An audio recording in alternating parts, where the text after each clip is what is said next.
భారతదేశంలో corporate tax వేద్దాం 55% 70% వేద్దాం అని ప్రకటించినటువంటి పిట్రోడా ఇప్పుడు రాహుల్ గాంధీని రిసీవ్ చేసుకుంటాడు. అమెరికాలో మళ్ళీ ఓవర్సీస్ అధ్యక్షుడు అయ్యాడు.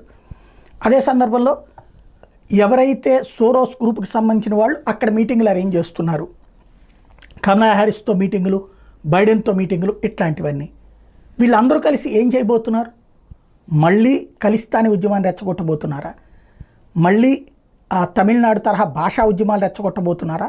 దక్షిణాది ప్రాంతాలలో భాషా తరహా ఉద్యమాలు రెచ్చగొట్టడం, భాష పేరిట ఉద్యమాలు రెచ్చగొట్టడం, అటు నార్త్ ఇండియాలో వచ్చేటప్పటికి ఎక్కడికక్కడ ఈ కులం పేరుతో ఉద్యమాలు రెచ్చగొట్టడం, మిగతా చోట్ల ఒక అభద్రతని సృష్టించడం అనేటటువంటి ఒక గేమ్ నడుస్తుంది. ఆల్రెడీ ప్రారంభమైన గేమ్కి పదును పెడుతున్నారు. ఎందుకంటే అమెరికా ఎలక్షన్స్ టైంలో మన ప్రతిపక్ష నాయకుడు వెళ్ళి అక్కడ మద్దతు ఇస్తున్నది కమలా హ్యారిస్కి.